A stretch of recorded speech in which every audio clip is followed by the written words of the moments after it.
everyone. Today we're going to talk about debunking menopause belly fat and really get down to what is facts versus fiction. So, it is a comment or a question that I get from a lot of folks here on YouTube and Instagram, wondering how they can actually go further in understanding what's working and what's not, what's a waste of time, what's not. So, let's jump right in. But first, I want to introduce myself. If you're new to my social media, I'm Dr. Lori Marbus. I'm a board certified family and lifestyle medicine physician who specializes in really helping people reach ultimate health. Sometimes that requires medications, but most of the time there are some simple adjustments to habits and understanding fact from fiction and all the realms of health. But let's talk about menopausal belly fat right now. So, first of all, if you do hear some background noise, I do apologize in advance.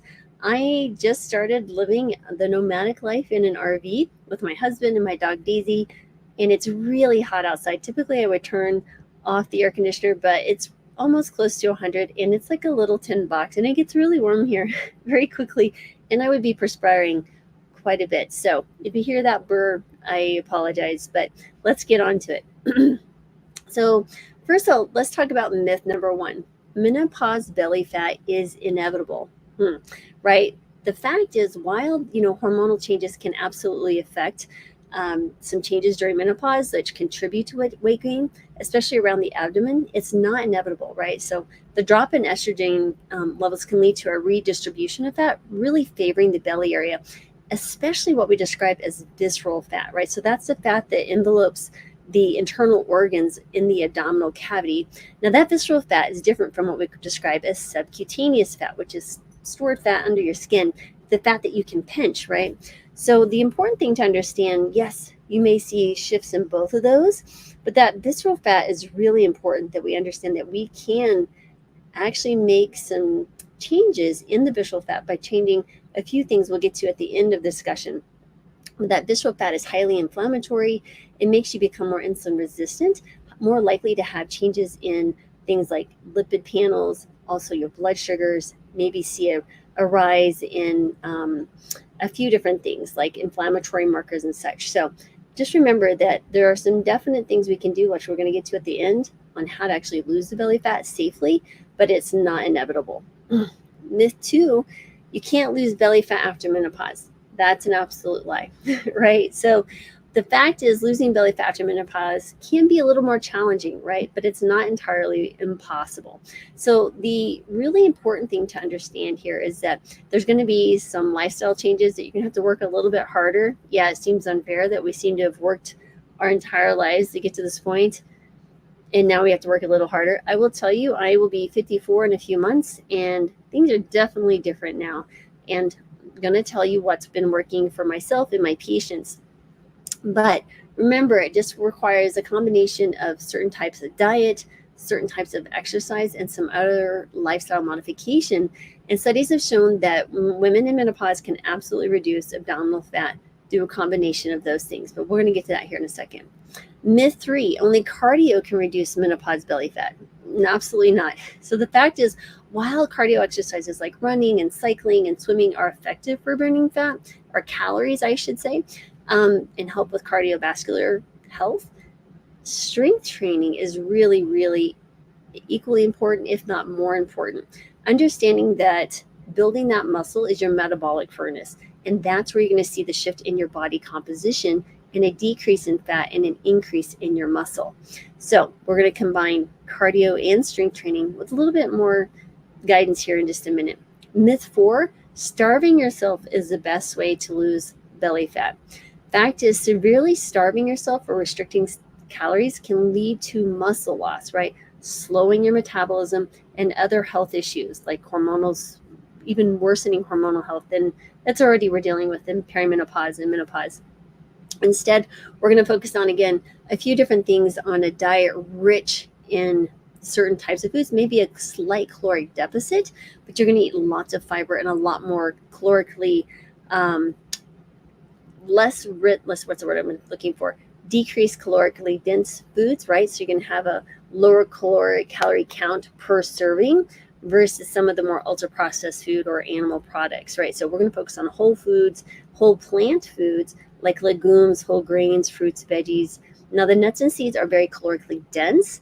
And so what we're looking for, like I said, is less calorically dense foods.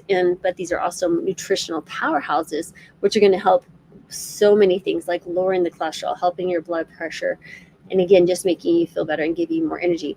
But the bulk of these foods, because there's so much lower calories, you're going to feel fuller and be able to eat more. So you won't feel like you're starving. Sometimes I have to tell patients to eat more because they are losing too much weight too rapidly. Yeah, so it's really interesting. Each person's a little bit different, but again, it's really important to understand you want high fiber foods, higher protein foods, maybe focusing on some lower glycemic foods if you're already insulin resistant. But again, that is depends on each person.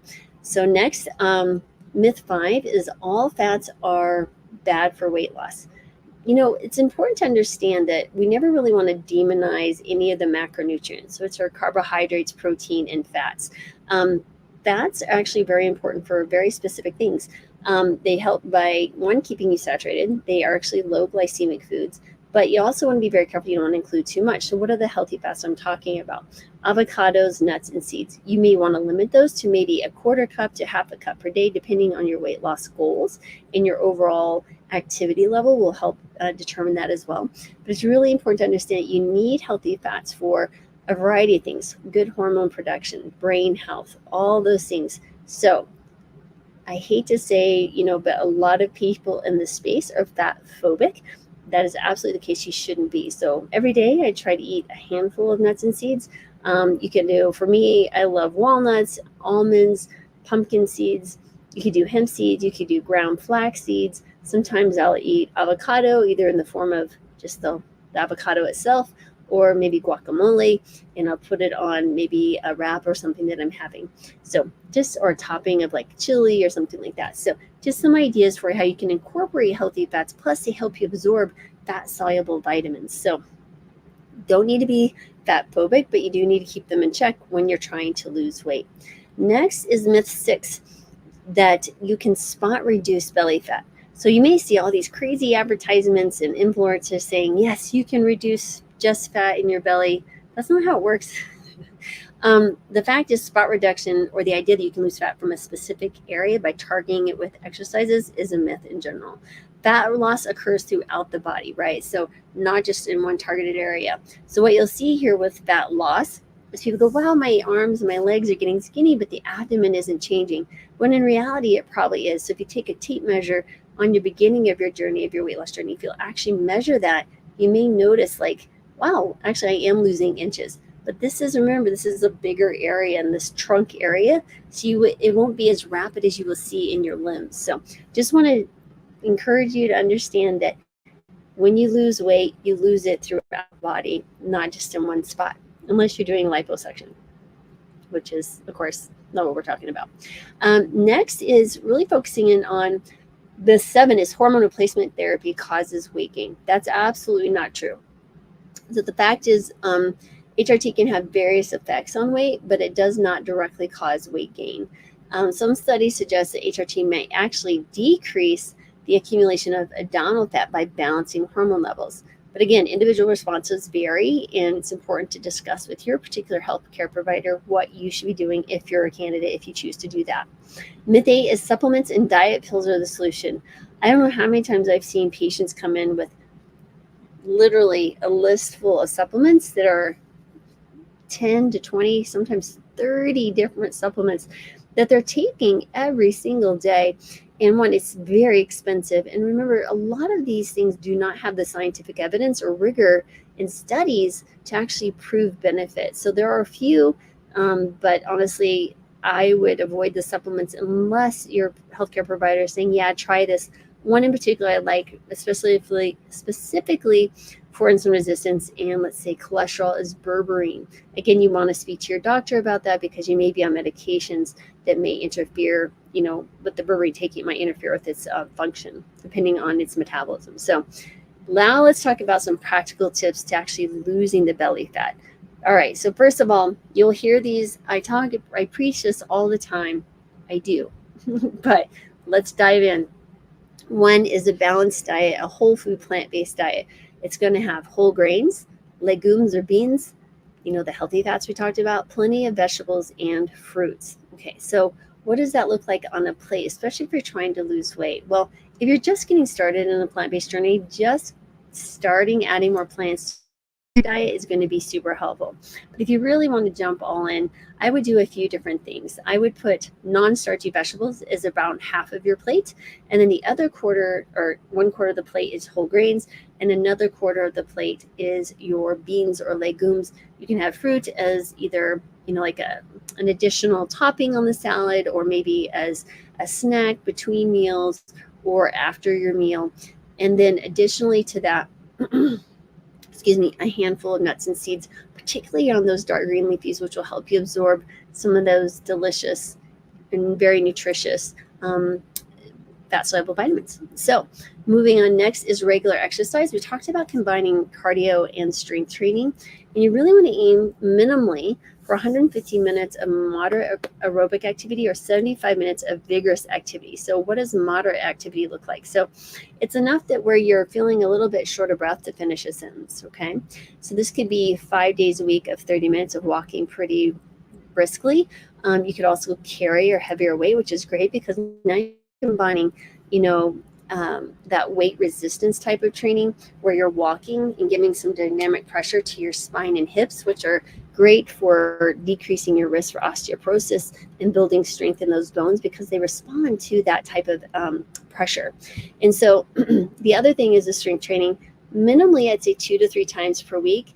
Probably 3 to 4 is ideal, but at least you're giving some type of stimulation to your body.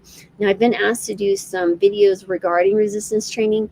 I have yet to pick up my resistance bands. We left those in California. I'll be getting those in about 10 days. I do have a little band here, so I'll be thinking about how I can do that for you and explain what resistance training you should be doing if you're looking to do simple things like myself on the road, because I'm not going to have access to a full gym or have the ability to have my full gym that I had at home in our garage that when we sold our house. So I'll share with you what I'm doing on a regular basis. I also like to carry this heavy backpack. Has been with me for probably a decade. It's traveled across the world. And when I go hiking, my family sometimes like, hey mom, let me have your backpack, give you a break. And they all go, whoa, how do you do this? So it's probably anywhere between 20 to 30 pounds, depending on the day and the hike. And honestly, one, it keeps me strong. I can run through an airport with it. And when I had my DEXA scan last year to check my bone density, I was good. So just some things to keep in mind when you're thinking about, man, how can I move more weights? But maybe I don't have enough time this week to do a standard resistant formal type of program. What can you do to lift heavy things throughout your day? Just some thoughts there. Next is really staying hydrated, guys. So drink plenty of water throughout the day. That can really help with your metabolism and your overall health. If you're dealing with some kind of chronic low-grade headaches, hydration actually might be the answer for you. One other thing that's really interesting when you look at the research, hydration is required for your muscle cells to make more protein. It makes them more efficient. So staying hydrated will help you in so many ways. So I know it's simple and we forget about it. So carry around a mug, do whatever you need to do, set a little timer on your watch to say, hey, I need to be drinking some more. Use that time to stay hydrated as much as you can. Of course, you don't want to overdo it, but I would say 8 to 10 ounces the first 10 hours that you're awake should be enough if you're not exercising. With exercise, of course, you may want to supplement that depending on what the activity that you're doing. Next is getting enough sleep. I know sleep is the first thing that we sacrifice, especially as women and moms and just humans in general. But it is absolutely so important. Think about it. We're meant to take about 1/3 of our entire lives asleep. This must be important.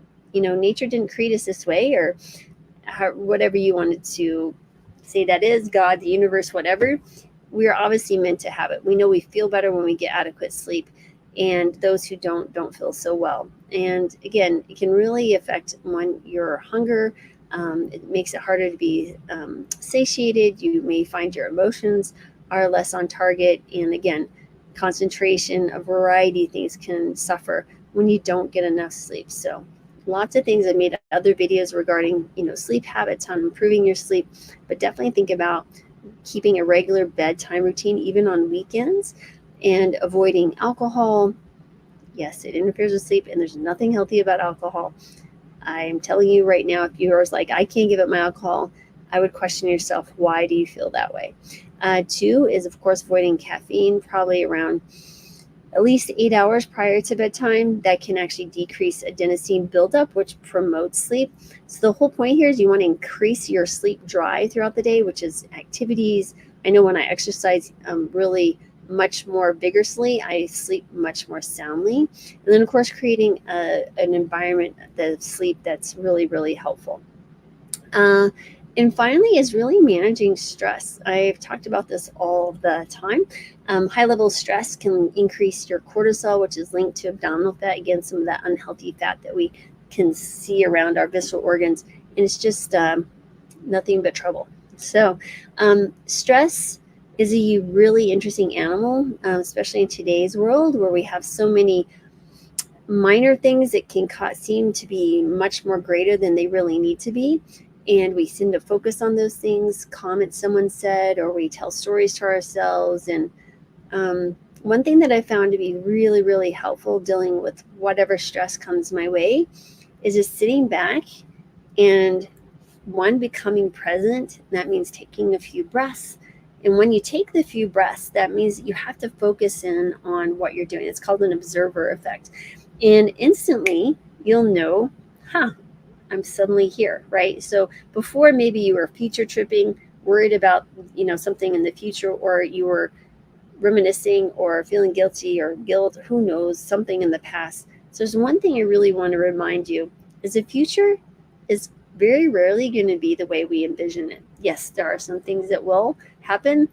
You have a baby, you're going to probably have some discomfort somewhere along the way, and you bring home this beautiful little bundle of joy, and you're probably going to have some sleepless nights, that type of thing, sure. But when we worry about certain things, what people are going to say, what they're going to do, yada, yada, yada, we all have those things. That will take care of itself. So if you can pull yourself back into this present moment and just say, what is the reality of this moment? So let's say there is I don't know, a stressful email or something, and you feel really frustrated by it. Just stepping back, giving yourself some time to breathe and become present. What you're going to find is, okay, I accept that this email came to my inbox. Now, what am I going to do about it, right? I can do nothing. Or but you have to accept that it's there. There's no need to get upset. There's no need to be negative or complain about it. That just generates more negativity in your body, makes you more intense, more just tight, not just clench, right? You just can't relax and be less stressed when you're constantly building up more negative emotions about a particular thing. When you accept it, literally just accept it. And I'm not saying just roll over and let people do things to you, but you just accept the reality of the situation is this came and this is what I'm dealing with, right? Guess what? It seems less troublesome when you do that. And again, it allows you to have the wisdom, the inner wisdom, to bubble up instead of the angry or complaining emotions. So just some ideas there for you. So one thing is accepting of their current reality, taking some moments to be mindful, and then deciding in that space of calm what should be done, if anything. And I think you'll find life gets a lot easier when you start practicing it. It's like a muscle. And you will find yourself starting to complain less and be less frustrated. And this kind of gets to the point of being very careful in managing those people around you who speak ill of others or have common complaints. And you may call them like energy vampires, right? They just suck out the energy for you. I would just encourage you maybe to decrease your exposure to them, or definitely don't feed into the drama that they may be creating, because honestly, it does you and them no good. So we have a limited amount of energy. Be mindful. What do you want your energy to be feeding? Do you want your energy to be feeding these negative emotions and stress, complaining or gossiping? Or do you want your energy to be to do some other things, like let's say be mindful of others and, give someone a smile that maybe cut you off in the grocery line or something. Or if someone is really struggling to walk out there, or open the door for them. This is very simple things that you can do. You can find that you feel better, right? Or if you find yourself complaining about something, it's like, why am I feeding this emotion? Complaining about it does absolutely nothing. Absolutely nothing. Yeah. But anyway, so I got off a little bit of a tangent, but I found if we really manage what's going on inside here, just even on the minor levels, like the negative Nelly that kind of comes out in so many of us, things get really much easier to manage, and life doesn't seem quite so negative, obviously. Anyway, take it for what it's worth. I hope you found that helpful. I'm just going to run by these real quick again. Myth 1, menopausal belly fat is inevitable. Not true. 2, you can't lose belly fat after menopause. Of course, that's not true. Only cardio can reduce menopause belly fat. That's not true. Starving yourself is the best way to lose belly fat. Yet, all fats are bad for weight loss. No. 2, our next 6 is you can spot reduced belly fat. Nope. Hormone replacement therapy causes weight gain. Nope. And supplements and diet pills are the solution. Nope. So there you go. Hope that was helpful. So many of us hear different things from different people. This is what the science says. This is what my practical experience as a physician who helps women just like yourself. This is what I'm telling you. So, and anyway, as always, thank you guys so much for being here with me in my little RV as we travel around the country, and I'll be sharing more of those adventures with you on a daily basis. And some have asked more specifics about the RV life. I'm getting there. I'm still a newbie at it.